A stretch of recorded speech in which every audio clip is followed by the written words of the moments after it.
మీ ఫ్రెండ్స్‌కి గాని, చుట్టాలకు గాని ఎవరికైనా మీ ఇంట్లో వారికి ఇలా నోస్ పైన లైన్ లాగా, ముక్కు పైన లైన్ లాగా ఉంటుందా? దానికోసం ఎన్ని క్రీమ్స్ వాడినా, ఎన్ని హోమ్ రెమెడీస్ వాడినా తగ్గట్లేదా? దీన్ని మనం హారిజాంటల్ నోస్ క్రీజ్ అంటాం. దీనికి ప్రైమరీగా 3 ప్రాబ్లమ్స్ ఉంటాయి. అంటే 3 కారణాల వల్ల ఈ నోస్ క్రీజ్ అనేది వస్తుంది.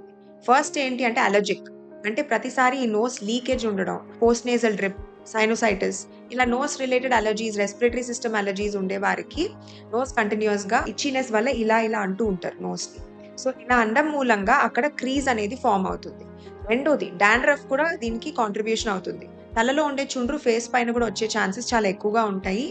ఇది మెయిన్‌గా నోస్ పైన ఈ ఏరియాలో డాండ్రఫ్ రూపంగా sides of the nose and around the nose ఏరియాలో డాండ్రఫ్ మనకి డెవలప్ అవ్వచ్చు.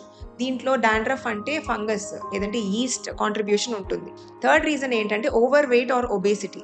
ఒబేసిటీ ఉన్న వారికి ఇక్కడ స్కిన్ కూడా థిక్‌నెస్ పెరుగుతుంది. ఆ థిక్‌నెస్ పెరగడం మూలంగా, కాన్స్టెంట్‌గా అక్కడున్న అలర్జీస్ మూలంగా, కాన్స్టెంట్‌గా అక్కడున్న ఇన్ఫెక్షన్ మూలంగా మన స్కిన్ హైపర్ పిగ్మెంట్ అంటే పిగ్మెంట్ ఎక్కువగా ప్రొడ్యూస్ చేస్తుంది. ఆ బ్రౌన్ కలర్డ్ మన స్కిన్ ఏదైతే పిగ్మెంట్ ప్రొడ్యూస్ చేస్తుందో అది అక్కడ డిపాజిట్ అయిపోవడం మూలంగా ఆ హారిజాంటల్ నోస్ క్రీజ్ అనేది ఫార్మ్ అవుతుంది.